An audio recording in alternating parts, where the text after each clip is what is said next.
घर की छोटी बहू नम्रता को अपने ससुराल में आए हुए 2 हफ्ते हो गए हैं। वह अपने ससुराल में काफी खुश है। ऐसा नहीं है कि उसकी जिंदगी में परेशानियां नहीं हैं, लेकिन बात यह है कि वह काफी समझदार और सहनशील स्वभाव की लड़की है। लेकिन उसे तो आने वाली परेशानियों का बिल्कुल भी अंदाजा नहीं था। खैर, नम्रता अभी घर के गार्डन में फूल लगा रही है। तभी नम्रता का देवर आकाश पीछे से आकर उसे डरा देता है। क्यों भाभी, डर गई ना आप? क्यों नहीं, आप बहुत बड़े भूत हैं ना जो हम आपसे डर जाएंगे। आकाश अपने हाथ में पीछे कुछ छुपा रहा था। क्या बात है आकाश, क्या छुपा रही हो तुम? दिखाओ। पहले आप आंखें बंद कीजिए। अरे ऐसा भी क्या है? कीजिए ना भाभी। नम्रता आंखें बंद करती है। आकाश नम्रता के हाथ में एक तोहफा देता है। अरे आकाश, ये किस लिए है? अरे भाभी, हैप्पी बर्थडे टू यू। आपको क्या लगा कि आपका ये देवर आपका जन्मदिन याद नहीं रखेगा? नम्रता आंखों में आंसू लिए हुए। अरे तुम्हें मेरा जन्मदिन याद था और गिफ्ट भी ले आए हो? क्या भाभी, आप भी ना कर दी ना छोटी बात। इसमें इमोशनल होने वाली क्या बात है? आकाश, तुम तो जानती हो मैं इतने गरीब परिवार से हूँ। मैंने यह जन्मदिन मनाना और गिफ्ट यह सब कभी नहीं देखा। तो क्या हो गया भाभी, अब यही आपका घर है। हाँ बिल्कुल, थैंक यू आकाश।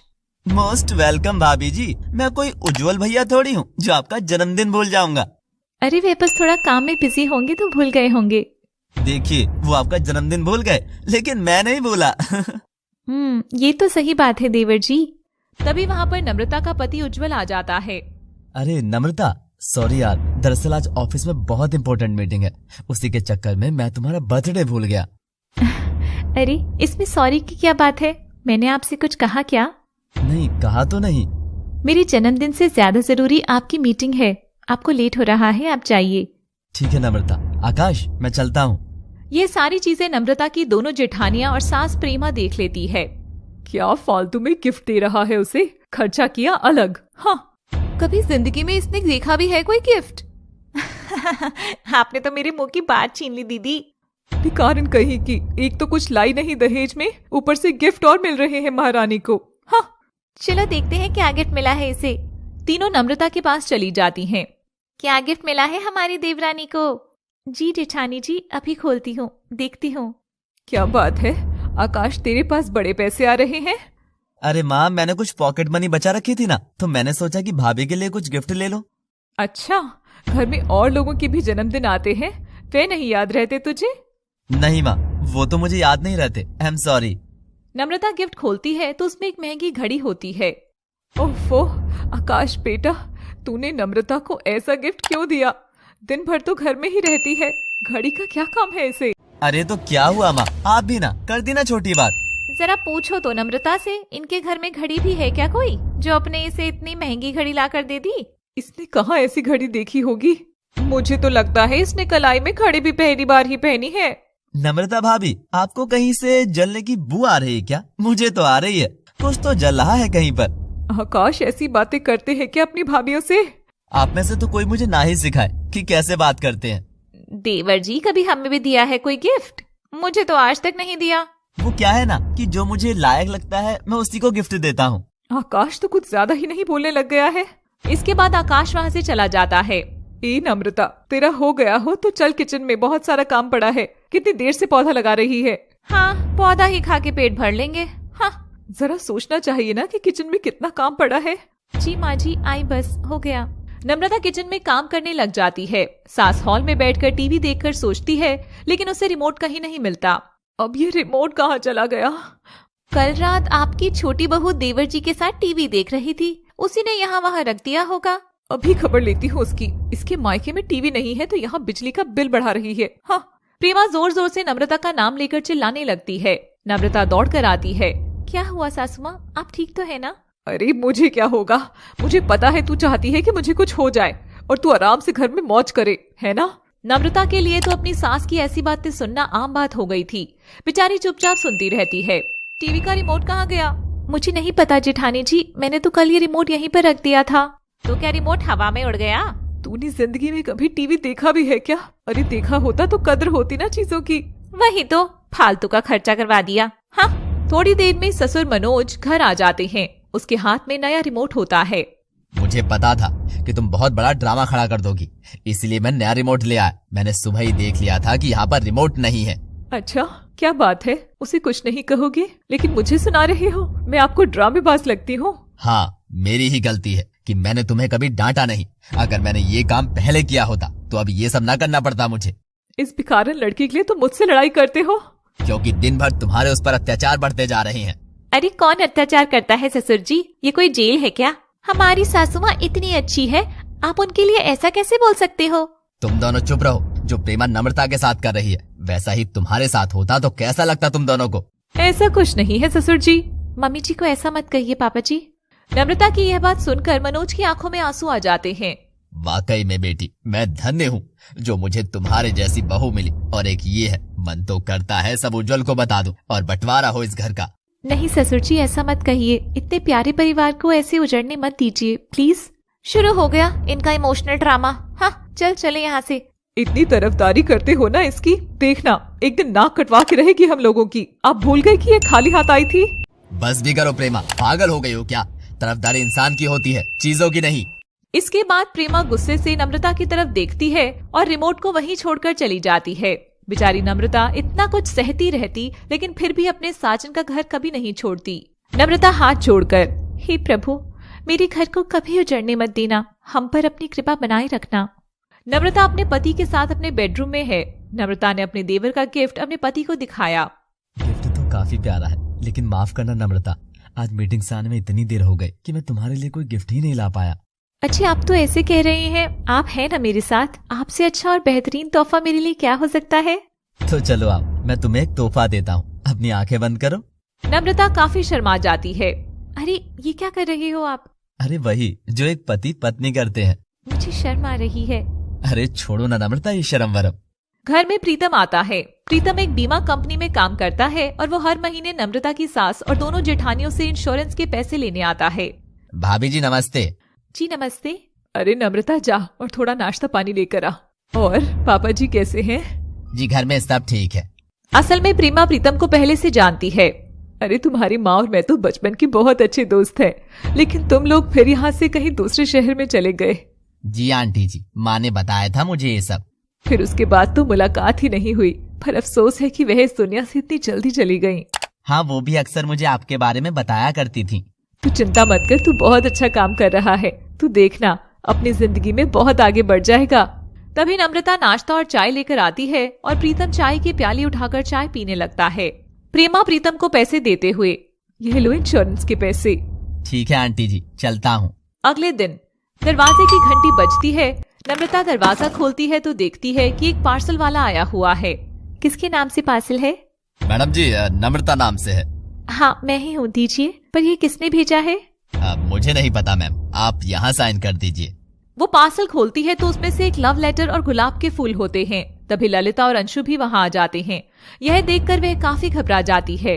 तो आखिर वह आदमी कौन है जो नम्रता को परेशान कर रहा है, और अब इस बात को लेकर आगे घर में क्या ड्रामा होने वाला है? तो पिछले एपिसोड में आप सबने नम्रता की कहानी सुनी थी, जो कि नई नई अपने साजन के घर में आई थी। नम्रता की सास और जेठानियां उसे पसंद नहीं करती हैं और उसे खरी खोटी सुनाती रहती हैं। तभी इसी बीच नम्रता की मुसीबत और बढ़ जाती है जब उसे एक लव लेटर मिलता है। अब आगे नम्रता घबराकर जल्दी से वह फूल वहीं दरवाजे के बाहर फेंक देती है। क्या पार्सल आया है? किसका है? कुछ नहीं जेठानी जी, मेरी कॉलेज की मार्कशीट है। नम्रता अपने कमरे में चली जाती है। मुझे तो यह कोई लेटर जैसा लग रहा है और इसने बाहर कुछ फेंका था। देखूं तो जरा क्या है। ललिता बाहर देखते हुए, अरे हाँ, यहाँ तो गुलाब के फूल हैं। कुछ तो चक्कर है। जरूर इसके किसी यार ने भेजे होंगे जो हमसे छुपा रही थी। हाँ, तू रुक, मैं अभी आती हूँ। अब देख एक और तमाशा होगा घर पे। ललिता भी चुपके से उसके पीछे चली जाती है और छुपकर उसे देखने लग जाती है। नम्रता उस लेटर को देखते हुए, हे भगवान, ये आखिर कौन है जो मुझे परेशान कर रहा है? हे भगवान, उज्जवल जी को ना पता चल जाए। अच्छा, तो इसे फूल के साथ लव लेटर भी मिल रहे हैं। मैं अभी जाकर सासू माँ को बताती हूँ ये सब। ललिता जाकर सारी बात अपनी सास को बता देती है। अच्छा, ये कलमोही अब ऐसे काम भी करती है। आने दे उज्जवल को, सारी बात बताती हूँ तेरी। वहीं दूसरी ओर बेचारी नम्रता परेशान हो रही थी क्योंकि उस पार्सल में किसी का भी नाम नहीं लिखा था। शाम के वक्त उज्जवल ऑफिस से आते हैं और फ्रेश होकर अपनी माँ के पास जाता है। माँ, आज खाने में क्या बना है? बस तू खाने पीने में लगा रहे, अपनी बीवी पर तो बिल्कुल ध्यान ही मत दे। क्या बात है माँ, तुम्हें नम्रता की बड़ी फिक्र हो रही है? अरे मैं ध्यान देता तो हूँ उस पर। चुप कर जा, मैं दूसरे वाले ध्यान की बात कर रही हूँ। अरे आजकल तेरी बीवी क्या कर रही है, इन सब चीजों पर नजर रखा कर। अरे माँ, बेचारी नम्रता तो सीधी सादी और भोली भाली है, उसे तो दुनियादारी का क्या ही पता है। हाँ, तू तो तारीफ ही करता रह जाएगा और तेरी नम्रता को कोई और उड़ा ले जाएगा। अरे माँ, आप भी ना कैसी कैसी बातें करती हो। तुझे पता है, मैंने आज नम्रता के हाथ में एक पार्सल देखा था। उस पार्सल में गुलाब के फूल और शायद कोई लेटर भी था। अरे माँ, तुम ये कैसी बातें कर रही हो? हाँ, मैं तो ऐसे ही बूढ़ी हो गई हो ना, मुझे तो कुछ पता ही नहीं है जैसे। ठीक है, मैं अभी जाकर नम्रता से पूछता हूँ कि आखिर वो सब उसे किसने भेजा है। अरे रहने दे, वे तुझे कभी नहीं बताएगी। अरे माँ, वो मुझे प्यार करती है, वो मुझे जरूर बताएगी। ठीक है, बस तू जा और उस पार्सल के बारे में पूछ, मेरा नाम मत लेना। अगर उसने नहीं बताया तो इसका मतलब है कि वह तुझसे अब प्यार नहीं करती। माँ, वो मुझे सब कुछ बताएगी, देख लेना तुम। प्रेमा काफी चालाक थी। वह पिछले कुछ दिनों से उज्जवल को भड़का रही थी, लेकिन उज्जवल अपनी पत्नी से बहुत प्यार करता था और उसने हमेशा अपनी पत्नी का ही साथ दिया। लेकिन ऐसी बात से उज्जवल भड़क रहा था। नम्रता, क्या कर रही हो? बस खाना बनाने की तैयारी कर रही हूँ। अच्छा, तुमसे एक बात पूछूं? हाँ पूछिए, क्या बात है? दिन में कोई पार्सल वाला आया था क्या? यह बात सुनकर नम्रता काफी डर जाती है, लेकिन खुद को संभालने की कोशिश करती है। हाँ उज्जवल जी, आया तो था। अच्छा, तो पार्सल किस लिए आया था? अजी वो ना, हमने ऑनलाइन कंगन मंगवाए थे, आपको याद है ना? आपने मुझे ऑनलाइन सामान खरीदना सिखाया था, बस वही ट्राई कर रही थी। ओह अच्छा, ये बात है। अच्छा, आप अभी ऑफिस से आए हैं, भूख लगी होगी, बैठ जाइए, खाना लगा देती हूँ। ठीक है, मैं हाथ मुंह धोकर आता हूँ। दरअसल नम्रता 2 दिन पहले ही बाजार से कुछ कंगन लेकर आई थी, इसलिए वह डर के मारे झूठ बोल देती है। तो उज्जवल अपनी माँ के पास जाता है। क्यों, कुछ नहीं बताया ना उसने तुझे? बेवकूफ बनाया है तुझे। हाँ, वही मैं भी सोच रहा हूँ कि आखिर नम्रता मुझे कुछ क्यों नहीं बता रही। देख उज्जवल, जिसके मन में खोट होता है वही हमसे बातें छुपाता है। आखिर ऐसी क्या बात है जो तुझसे भी छुपा रही है वो? हाँ, उज्जवल काफी परेशान हो जाता है और रात भर वही सोचता रहता है कि आखिर नम्रता ने उसे ये सारी बातें क्यों नहीं बताई। अगले दिन सुबह नम्रता सभी के लिए नाश्ता बनाती है। नम्रता नाश्ते का टिफिन अपने पति को देते हुए, ये लो, मैंने आज आपकी पसंद के गोभी के पराठे बनाए हैं। नहीं नम्रता, आज मेरा मन नहीं है, मैं आज बाहरी खाना खा लूंगा। लेकिन आप? जा रहा हूँ। नम्रता को बुरा लगता है। उज्जवल जानबूझकर नाश्ता लेने के लिए मना कर देता है और ऑफिस चला जाता है। ए नम्रता, चल जल्दी से हम लोगों के लिए नाश्ता लगा, बहुत देर हो गई है, भूख लग रही है। जी माँ जी, आ रही हूँ। उज्जवल की नाराजगी से नम्रता परेशान थी और सोचते सोचते अपना काम किए जा रही थी। भाभी जी, पराठे तो बहुत अच्छे बने हैं, कमाल कर दिया, मजा ही आ गया आज तो। अच्छा बना है। जैसे ही ललिता का पति पराठे को अच्छा बोलता है, वैसे ही ललिता उसको गुस्से से घूरने लगती है। तभी इसी बीच नम्रता के हाथ से दही का कटोरा गिर जाता है। हे राम, तब से देख रही हूँ, इसका ध्यान कहीं और ही है। सारा दही बर्बाद कर दिया, सत्यानाश ही हो गया। एक गवारन कहीं की, तूने कभी इतना सारा दही देखा भी है क्या कभी अपनी जिंदगी में? जब देखो हमारे घर में नुकसान करवाती रहती है। सही बात है माँ जी, कभी रिमोट घुमा देती है तो कभी राशन का नुकसान करती है। हाँ, तुम दोनों छोटी बहू से कैसे बातें कर रही हो? ये कोई तरीका है बात करने का? ये घर नम्रता का भी है। अरे ससुर जी, गलती करेगी तो अब बोलेंगे ही ना करे नुकसान फिर। भैया, ये कोई गलती नहीं है, उन्होंने जानबूझकर नहीं किया है, ये दिमाग हिल गया आप सब लोगों का। तू चुपचाप रह, तुझे बीच में बोलने की कोई जरूरत नहीं है। आप भाभी को न जाने क्या क्या कहती रहती हो, लेकिन वो कभी भी उज्जवल भैया से आपकी शिकायत नहीं करती। अरे कह दे जाकर, मैं डरती नहीं हूँ, बस अब यही तो रह गया है, सास होकर भी मैं कुछ नहीं बोल सकती। ऐसा नहीं है प्रेमा, तुम बोल सकती हो, लेकिन थोड़ा सोच समझ कर बोला करो।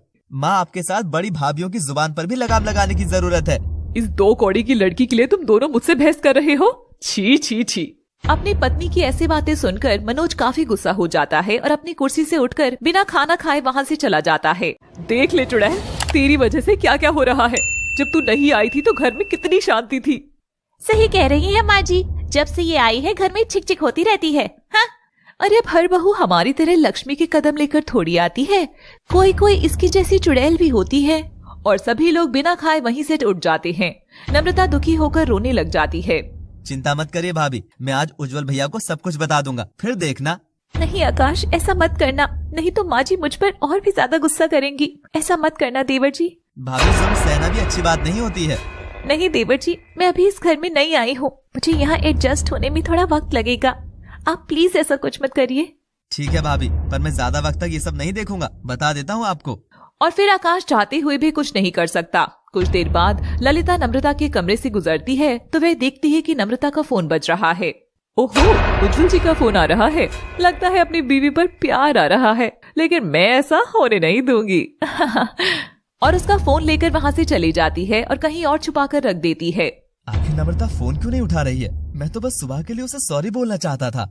उज्जवल को क्या पता था कि नम्रता का फोन तो उसके पास था ही नहीं। उज्जवल लगातार कई बार उसे कॉल करता है, लेकिन वह कॉल नहीं उठाती। नम्रता, जाकर ये कपड़े धो दो। इतने सारे कपड़े? अब तू कपड़ों की भी गिनती करेगी? ये सब मैले हैं। चल जा, धो सब। दरअसल ललिता ने जानबूझकर नम्रता को उस दिन बहुत सारे कपड़े धोने के लिए भी दिए थे, ताकि वह अपने फोन पर ध्यान ही ना दे पाए। घिसती रहो कपड़ों को। इस भिखारन का तो यही हाल होना चाहिए। उज्जवल फिर से नम्रता को कॉल करता है, लेकिन नम्रता फोन नहीं उठा पाती। उज्जवल परेशान हो जाता है और अपनी माँ को कॉल करता है। माँ, नम्रता कहाँ है? वो फोन क्यों नहीं उठा रही है? अरे पर वो तो अभी फोन पर बात कर रही थी, मैंने देखा था उसे। और मैं उसे कब से फोन कर रहा हूँ? तो मैंने तुझे पहले ही खबर दी थी कि तू ही निकम्मा है। हाँ। उज्जवल गुस्से में फोन रख देता है। अभी उज्जवल का फोन आया था, मैंने उससे कह दिया कि नम्रता फोन पर बात कर रही है। बहुत अच्छा किया माँ जी, अब तो मजा ही आ जाएगा। अब तो इस घर से बाहर निकाल देगा उज्जवल उसे। हाँ माँ जी, तमाशा देखेंगे अब। बस फिर उज्जवल के लिए कोई और लड़की देखेंगे जो इसकी तरह भिखारिन ना हो और कुछ तो लेकर आए। नम्रता अपना काम खत्म कर लेती है। थोड़ी देर में उज्जवल गुस्से में घर में आता है। नम्रता, नम्रता, कहाँ हो तुम? नम्रता भागती हुई आती है। क्या हुआ? आप इतना गुस्से में क्यों हो? उज्जवल नम्रता को जोर से थप्पड़ लगाता है। अगले एपिसोड में देखेंगे कि प्रेमा और बड़ी बहुओं की चालाकियां और झूठ से नम्रता की जिंदगी पर क्या क्या असर होगा, और क्या उज्जवल कभी अपनी पत्नी को समझ पाएगा। पिछले एपिसोड में आपने देखा कि प्रेमा और नम्रता की जेठानियां बार बार नम्रता को नीचा दिखा रही हैं। किस तरीके से प्रेमा अपनी चालाकी से उज्जवल को अपनी पत्नी के खिलाफ भड़का रही है, और वहीं दूसरी ओर उज्जवल भी अपनी माँ की बातों में आ भी रहा है और नम्रता पर धीरे धीरे शक भी करने लगा है। इतना ही नहीं, बल्कि नम्रता के कॉल ना उठाने पर वह गुस्से में नम्रता को थप्पड़ तक भी मार देता है। अब आगे उज्जवल के थप्पड़ से नम्रता काफी हैरान हो जाती है, क्योंकि इससे पहले तो उज्जवल ने कभी उससे गुस्से में बात तक नहीं की थी। अब ऐसे क्या देख रही हो? यही सोच रही हो ना कि मैंने क्यों मारा? आखिर हमसे क्या गलती हो गई उज्जवल जी? एक तो गलती करती हो और पूछती भी हो कि तुमने क्या किया। दूसरी ओर प्रेमा अपनी बड़ी बहुओं के साथ ये सब मजे लेकर देख रही थी। तभी ललिता जाकर नम्रता की फोन को वापस उसके कमरे में रखाती है। देख देख ललिता और अंशु, आखिर उज्जवल हमारी तरफ हो ही गया। वाह माँ जी, मानना पड़ेगा आपको, आपने तो वह काम कर दिया जो कोई नहीं कर सकता था। मेरा नाम भी प्रेमा है, प्रेमा। एक से एक बड़े काम किए हैं मैंने। नम्रता बार बार उज्जवल को समझा रही है कि उसका फोन उसके पास नहीं था और वो कपड़े धो रही थी। अरे बहाना बनाना बंद करो, समझी? मुझे सब पता है तुम क्या क्या कर रही थी। मैं कोई बहाना नहीं बना रही हूँ उज्जवल जी, मेरा यकीन कीजिए। तो काम तो घर में रोज ही होता है, आज पहली बार तो कपड़े नहीं धोए ना तुमने? नहीं उज्जवल जी, इतने सारे कपड़े इस वक्त पर कभी नहीं धोए हैं, आज ही भाभी ने धोने के लिए दिए थे। मानना पड़ेगा नम्रता तुमको तो, थप्पड़ खा के भी झूठ पर झूठ बोले जा रही हो, भाभी पर भी इल्जाम लगा रही हो। उस वक्त घर में नम्रता के ससुर और देवर नहीं थे, क्योंकि वह बाजार गए थे। तभी जब उज्जवल नम्रता से बहस कर रहा था, उस वक्त प्रेमा अपनी दोनों बहुओं के साथ वहाँ आती है। प्रेमा नाटक करते हुए, अरे क्या हुआ? माँ अपनी बहू से पूछिए कि क्या हुआ। मम्मी जी प्लीज आप कुछ बताइए ना इन्हें कि मैं दिन में काम में व्यस्त थी और मेरे पास फोन भी नहीं था। अरे मुझे क्या पता तू काम कर रही थी या क्या कर रही थी, मैंने थोड़ी ना देखा था तुझे काम करते। माँ जी ऐसे ना बोलिए, कुछ तो कहिए उज्जवल जी से। अरे मैं उससे क्या कहूँ? जेठानी जी आप बताइए, आप ही ने तो कपड़े धोने के लिए दिए थे मुझे। मुझे कुछ नहीं पता, मैंने तो नहीं दिए। आजकल तो तेरे चाल ढाल भी बदले बदले से लगते हैं मुझे। क्या मतलब? माँ जी मैं ऐसी नहीं हूँ। अरे तुम मम्मी से क्या पूछती हो नम्रता? उन्होंने ही मुझे बताया था कि तुम दिन में किसी और से फोन पर बात कर रही थी। दूसरे लोगों से बात करने का वक्त है मैडम के पास, लेकिन अपने पति से बात करने का वक्त नहीं। सही कहती हो अंशु तुम। ये बात सुनकर नम्रता बहुत दुखी हो जाती है।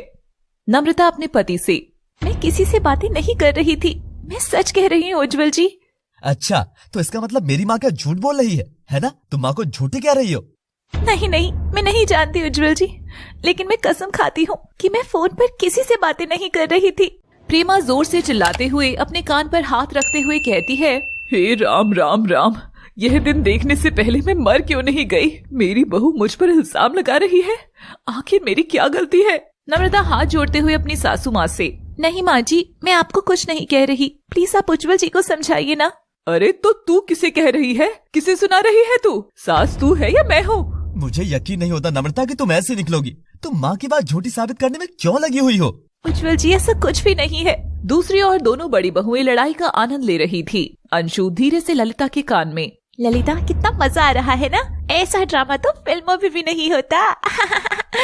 हाँ सच में अंशु, सारा क्रेडिट मुझे ही जाना चाहिए, समझी? तभी इसी बीच प्रेमा बड़ा ड्रामा करने का सोचती है और वह किचन में जाकर चूहे मारने की दवाई खोजने लगती है। माँ ये क्या कर रही हो? अरे मुझे मर जाने दे बेटा, मुझे मर जाने दे। माँ तुम ऐसा क्यों कह रही हो? मैं आपके बिना जिंदा नहीं रह सकता। माँ जी प्लीज ऐसा मत करिए प्लीज। तू चुप रहे चुड़ैल, तेरी वजह से ही मैं आज जान देने जा रही हूँ। अभी इसी बीच प्रेमा को चूहे मारने की दवाई मिल जाती है और वह पीने की एक्टिंग करने लगती है। उज्जवल उसके हाथ से दवाई नीचे गिरा देता है। माँ पागल मत बनो। हाँ मैं ही पागल हो गई हूँ। और जल्दी से प्रेमा अपने बेटे उज्जवल को गले लगाकर रोने लगती है। देखा ना बेटा, तू ही बता, क्या मैंने झूठ बोला होगा? मैं अपने बेटे का घर क्यों तोड़ूंगी? उज्जवल अपनी माँ के आंसू पोंछते हुए, अरे नहीं माँ, आपने कोई झूठ नहीं बोला, आप झूठी नहीं है। इसी बीच नम्रता के ससुर और देवर आ जाते हैं। क्या हो गया प्रेमा? भैया माँ, ये सब क्या हो रहा है? उज्जवल नम्रता की तरफ से गुस्से से देखता हुआ, तू ही पूछ ले अपनी प्यारी भाभी से। और इसके बाद उज्जवल अपनी माँ को समझाकर उनके कमरे में ले जाता है और उन्हें आराम करने के लिए कहता है। वहीं दूसरी ओर नम्रता बेचारी गम में डूब जाती है। ससुर और देवर के पूछने पर वह सारी बात बताती है। समझ नहीं आता कि प्रेमा ये सब क्यों कर रही है। भाभी आप परेशान मत होइए, सब ठीक हो जाएगा। मैं प्रेमा को कुछ बोलता नहीं तो इसका मतलब ये नहीं है कि वो मनमानी करती रहेगी। ससुर जी अभी आप माँ जी से कुछ मत बोलिएगा, नहीं तो और गड़बड़ हो जाएगी। पता नहीं हमारे घर में ये सब कब तक चलता रहेगा पापा। मुझे भी कुछ पता नहीं आकाश, क्या करूं? नम्रता ही मना करती है कुछ भी कहने से। पापा आप तो मम्मी की आदत जानते हैं ना, अगर आपने कुछ कहा तो वो तो उल्टा ड्रामा करेंगी। चिंता मत कर बेटा, वक्त सब सिखा देगा। अच्छा भाभी चलिए खाना खा लेते हैं। सब वही डाइनिंग रूम में बैठे होते हैं। नम्रता अपने पति की आंखों में देखने की कोशिश करती है, लेकिन उज्जवल उससे नजरें चुरा लेता है। ललिता सबको खाना दे रही थी। लाइए जेठानी जी, मैं सबको खाना दे देती हूँ। नहीं, मुझे तुझ जैसी औरत के हाथ से खाना नहीं खाना। प्रेमा कम से कम खाना खाते वक्त तो उस पर मत चिल्लाओ। अरे आप तो चुप ही रहिए, आप बड़ी साइड लेते हैं उसकी। माँ जी मुझे माफ कर दीजिए।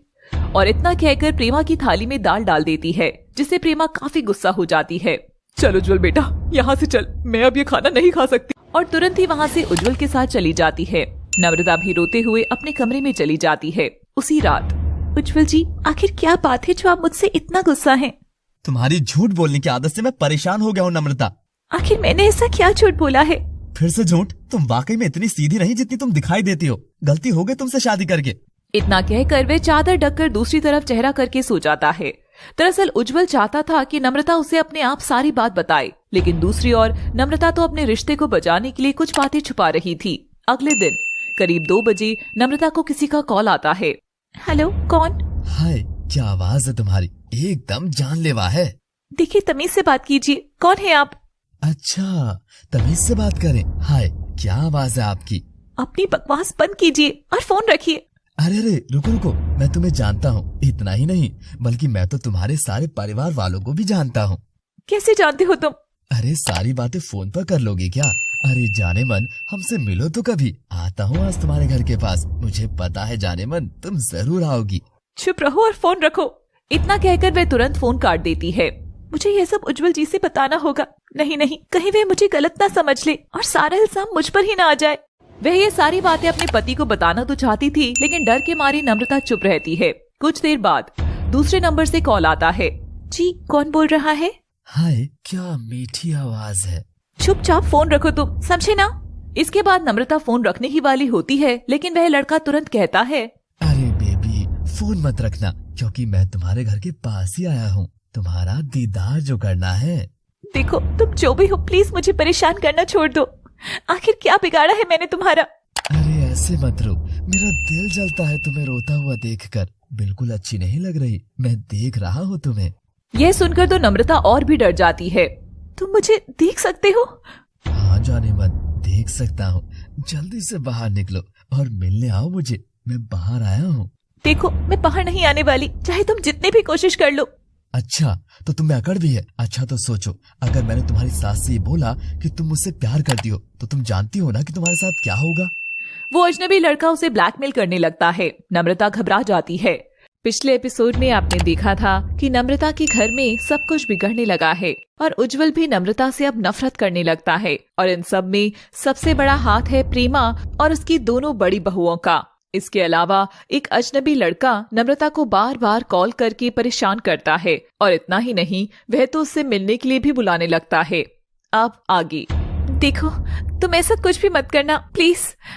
तो जैसा कह रहा हूँ वैसा करो, वरना अंजाम तुम जानती ही हो। ठीक है मैं आती हूँ। वे बाहर जाती है और उसे देख लेती है। प्रीतम तुम्हें शर्म नहीं आती? यह सब क्यों कर रहे हो? मैं तुमसे कुछ चाहता हूँ, उसके बाद ही जाऊंगा मैं तुम्हारी जिंदगी से। क्या चाहते हो तुम? जल्दी बोलो। मुझे 5 लाख रुपए दे दो, मैं तुम्हारी जिंदगी से चला जाऊंगा। इतने पैसे मैं कहाँ से लाऊंगी? कैसी बातें कर रहे हो तुम? अरे शादी में ससुराल वालों ने जेवर दिए होंगे, बेच दो वो सब। नम्रता को उससे पीछे छुड़ाना था, इसलिए वो भी मजबूरी में उसकी बात मान जाती है। ठीक है मुझे 5 दिन की मोहलत दो, इसके बाद तो तुम मेरा पीछा छोड़ दोगे ना? हाँ क्यों नहीं। नम्रता अब वहाँ से जल्दी से अंदर चली जाती है। नम्रता भोली थी, वह डर गई थी। बाहर क्या करने गई थी महारानी? जी वो सब्जी वाला आया था। घर में इतनी सारी सब्जी रखी है, वह कौन बनाएगा? वो क्या तुम अपने मायके में भेजोगी? जी मैं क्या करती हूँ? जल्दी जाओ और खाना बनाने की तैयारी करो। वह किचन में जाती है और खाना बनाने की तैयारी करती है और मन ही मन में उस घटना के बारे में बार बार सोचती रहती है। ऐसे ही 4 दिन बीत जाते हैं। प्रेमा अपने बेटे से, बेटा जरा अपनी पत्नी पर नजर रखा कर, तू ठीक नहीं है इसके चाल चलन, कहीं भाग ना जाए किसी के साथ।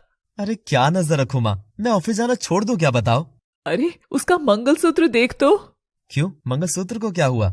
मुझे तो लगता है ये मंगलसूत्र नकली है। अरे ऐसे कैसे माँ, नकली क्यों लगा आपको? कहीं अपने आशिक के ऊपर उड़ा तो नहीं आई अपने गहने?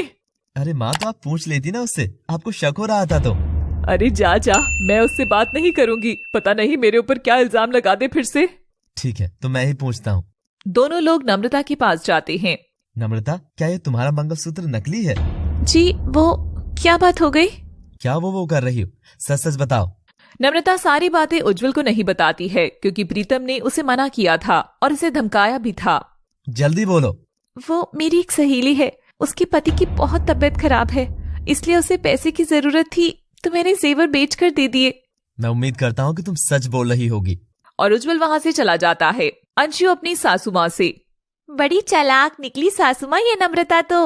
देखा कैसे झूठ बोल रही थी, जरूर अपने आशिक पर ही लुचाए होंगे या अपने मायके में धन भर रही होगी। इसे तो मैं अपने बेटे से ही ठीक करवाऊंगी। बिल्कुल सही कह रही है माँ जी आप, अब तो जरूरी हो गए हैं इसके पर काटने, बहुत उड़ने लगी है ये। हाँ कुछ ज्यादा ही पर निकल आए हैं इसके। 2 दिन बाद ललिता का पति विकास घर पर आता है और गुस्से से सबको बुलाने लगता है। अरे क्या हो गया, क्या बात हो गई? नाक कट गई माँ हमारी तो, कहीं मुंह दिखाने लायक नहीं छोड़ा। अरे क्या हो गया? ये फोटोज देखिए अच्छे से। वे फोटोज नम्रता की प्रीतम के साथ थी जब वो उसे जेवर देने गई थी और जब घर के बाहर मिलने गई थी तब की। मुझे तो पहले से ही पता था कि यह सब होने वाला है, देख लिया अब, सही निकला मेरा शक। नहीं जेठानी जी ऐसा बिल्कुल भी नहीं है। कहीं मुंह दिखाने लायक नहीं छोड़ा इस कलमोही ने। लेकिन इससे ये तो प्रूव नहीं होता ना कि भाभी कुछ गलती कर रही हैं। और क्या, आकाश सही कह रहा है, एक बार नम्रता से तो पूछ लो कि क्या बात है। तुम दोनों बेवकूफ बनना बंद करो। अरे कोई लड़की बाहर जाती है किसी से मिलने तो किस लिए जाएगी भला, बोलो। मैं तो कहती हूँ कि इस भिखारन को घर से निकाल दीजिए अभी के अभी। चुप करो ललिता, तुम्हारा कोई हक नहीं है ये सब बोलने का। हाँ ससुर जी आप बिल्कुल सही कह रहे हैं, मैं होती ही कौन हूँ? हाँ भाभी हम होती ही कौन है, हम तो इस घर के कुछ नहीं लगते। तो भाभी जिस तरह आप दोनों इस घर की बहू हैं, वैसे ही नम्रता भाभी भी इस घर की बहू है। आप भूल गई हैं क्या? पापा आकाश, आप दोनों ऐसा कैसे बोल सकते हैं, वो भी इस बदचलन औरत के लिए। हाँ, तू तो अपने बाप को ही बोलेगा, अपनी पत्नी को तो कभी तो कुछ मत बोलना, बीवी के सामने तेरी बोलती ही बंद हो जाती है। और सभी घर वालों के बीच बहसबाजी शुरू हो जाती है। नम्रता रोने लगती है। तभी वहाँ उज्जवल आ जाता है। विकास ने फोन करके उज्जवल को सारी बात बता दी थी। आप सब चुप रहिए, ये घर है, कोई अदालत नहीं है। मेरी बात मानिए, ऐसा कुछ भी नहीं है, मेरी बात तो सुनिए। ठीक है, पहले तुम मेरी उससे बात कराओ जिसको तुमने पैसे दिए थे। नम्रता की दोस्त को कॉल लगाया जाता है, लेकिन उसकी दोस्त कहती है कि उसे नम्रता ने कोई पैसे नहीं दिए। कॉल हो जाने के बाद, अरे नम्रता, कब तक अपने बुरे कारनामे छुपाती रहोगी? अब तो थोड़ी शर्म कर लो। देखा उज्जवल, मैंने कहा था ना, अभी भी संभल जा, अभी भी कुछ नहीं बिगड़ा है, इसे निकाल दे यहाँ से। नम्रता बार बार मना करती है कि उसने कुछ नहीं किया। वहीं उज्जवल गुस्से में उसे काफी भला बुरा कह देता है। अब देखो कैसे मगरमच्छ के आंसू बहा रही है, प्लीज मेरा यकीन कीजिए, प्लीज। इतनी सच्ची है तो इतना छुपाती क्यों है तू? मुझे डर लग रहा था, पर अब मुझसे और जिल्लत बर्दाश्त नहीं हो रही। मैं आपको सारी बात बताती हूँ। अब नम्रता मजबूरन सारी बातें बताती है। अच्छा, तो अब तू अपना इल्जाम किसी और पर डाल रही है? हाँ, दूध की धुली हुई है ना ये तो, वही तो। अरे अगर तुम किसी को भाव नहीं दोगी तो वे क्यों बोलेगा? बदचलन कहीं की, दूर हो जा मेरी नजरों के सामने से। नम्रता अपने पति से, कम से कम आप तो मुझ पर यकीन कीजिए उज्जवल जी। किस बात पर यकीन करूं नम्रता? भैया भाभी की बात सुनिए ना प्लीज, मुझे भाभी पर पूरा यकीन है, वो कभी ऐसा गलत काम कर ही नहीं सकती। उज्जवल किसी की बातें नहीं सुन रहा था, वह चुपचाप खड़ा रहता है। थोड़ी देर बाद, नम्रता, मुझे तलाक चाहिए बस। उज्जवल के मुंह से ये बातें सुनकर नम्रता काफी दुखी हो जाती है और अपनी जान लेने की सोचती है। वह चाकू लेती है और दौड़कर कमरे में जाती है। कमरे में पहुंचकर वह कमरा अंदर से बंद कर लेती है। कितना मजा आ रहा है ना अंशु? हाँ, टीवी सीरियल देखने की तो जरूरत ही नहीं है। हाँ सच में, बस यह चलता रहे दिन भर तो टीवी का बिल भी नहीं आएगा। चुप करो तुम दोनों, किसी ने सुन लिया तो तुम्हें घर से निकाल देंगे। भाभी ऐसा मत करिए, आपको मेरी कसम। मेरा इस दुनिया में उज्जवल जी के अलावा और कोई नहीं है। अगर वो ही मुझे प्यार नहीं करेंगे तो मेरे जीने का क्या फायदा? बेटा ऐसा नहीं बोलते, तूने हम सबको पराया कर दिया। हम है ना बेटा, तू बाहर निकल बेटा, सब ठीक हो जाएगा। बेचारी नम्रता उस वक्त रोते हुए अपने पुराने पलों को याद कर रही थी जो उसने उज्जवल के साथ बिताए थे। दूसरी ओर नम्रता के देवर और उसके ससुर उज्जवल को बहुत समझाते हैं। दरवाजा नहीं खुल रहा था, इसलिए सभी लोग खिड़की से देखने लगते हैं। वहीं दूसरी तरफ आकाश दरवाजा तोड़ने की कोशिश कर रहा था। नम्रता पागल हो गई हो क्या? खोलो दरवाजा।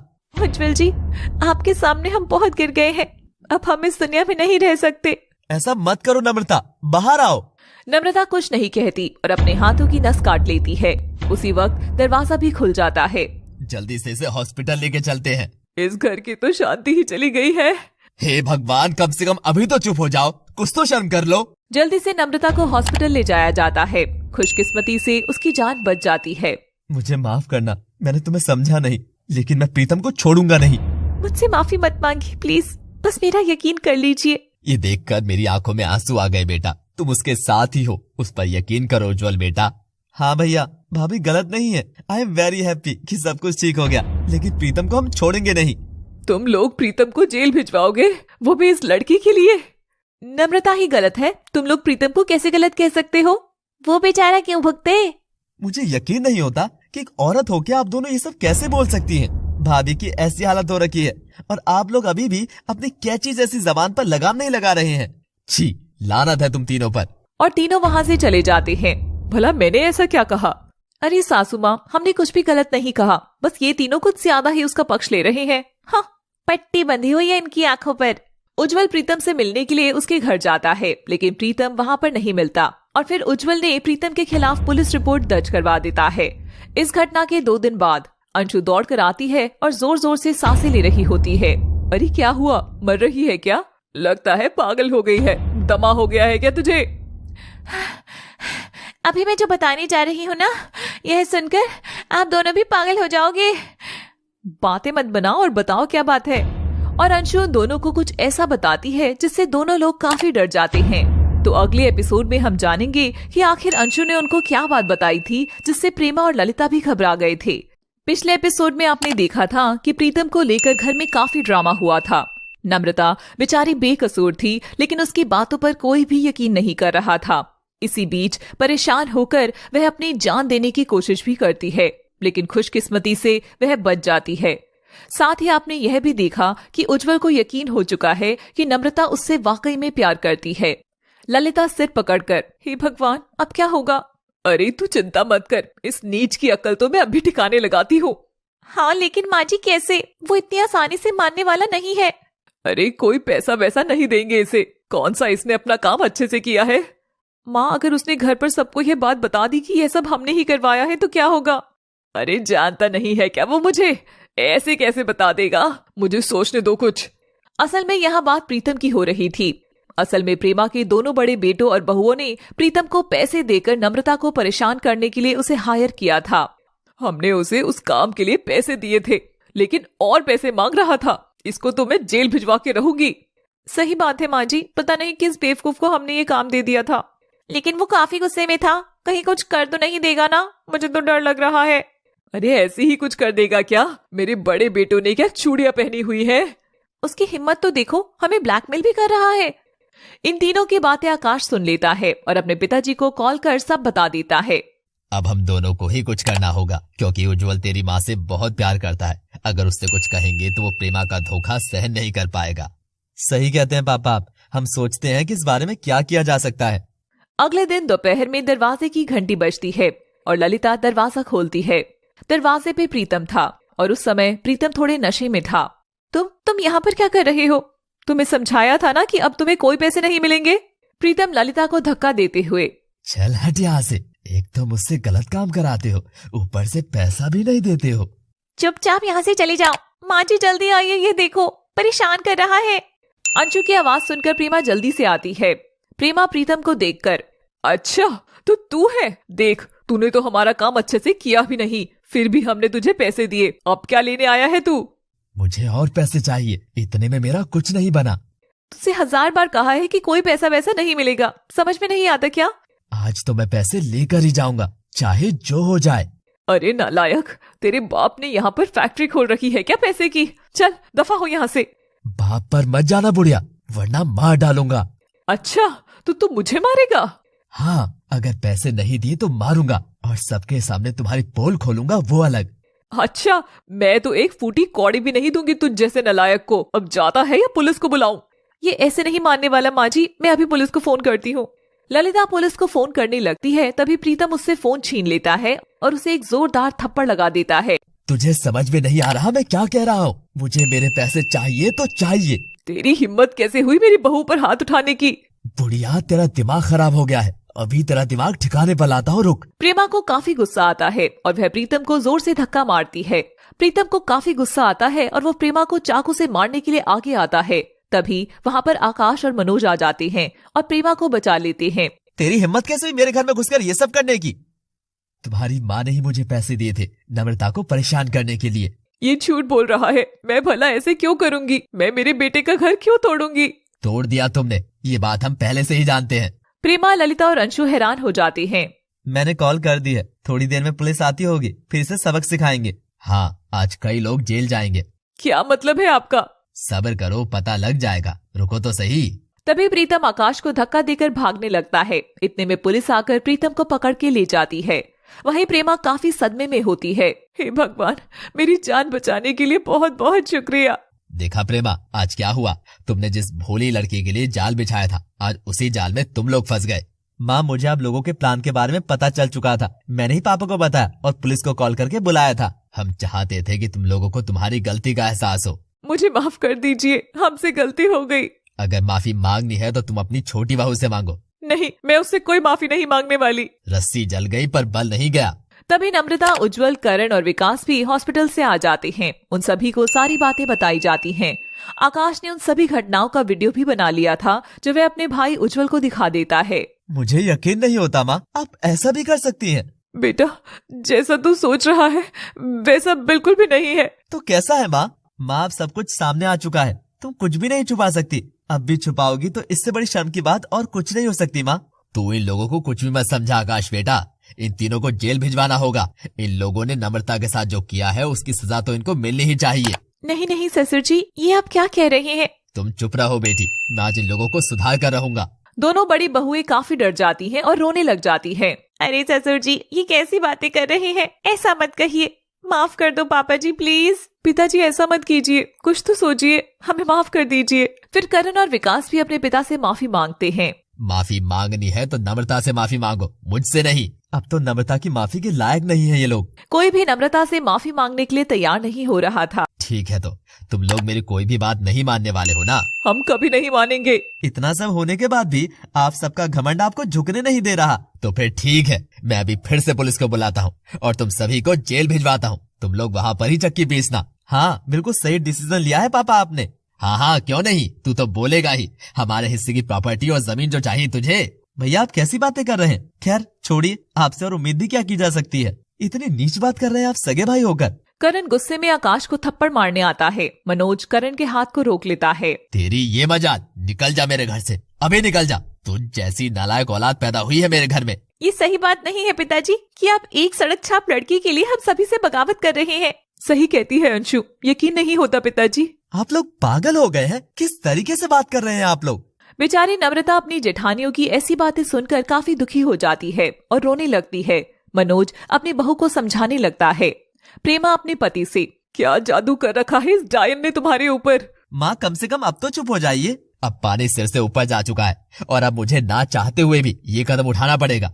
तभी मनोज जो करता है उससे सब हैरान हो जाते हैं। मनोज अपनी पत्नी का हाथ पकड़कर उसे घर से बाहर निकालने लगता है। मनोज अपनी पत्नी का हाथ खींचते हुए, बहुत हो गया, मेरे घर से निकल जाओ।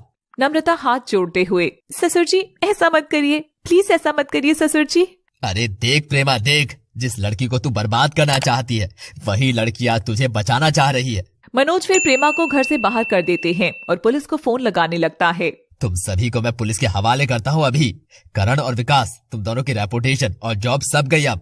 नम्रता फोन छीनकर, पिताजी ऐसा मत करिए, नहीं तो मैं सच में जान दे दूंगी। नहीं बेटा, ऐसा मत करना। और वह अपने ससुर जी को ऐसा करने से रोक लेती है। और वहीं प्रेमा देखती है कि उसकी छोटी बहू यानी नम्रता वाकई में उससे बहुत प्रेम करती है और वह नहीं चाहती कि उनका परिवार कभी भी टूटे। प्रेमा अपनी छोटी बहू से, मुझे माफ करना नम्रता, मैंने तुझे बहुत गलत समझा। देवरानी जी मुझे भी माफ कर दीजिएगा।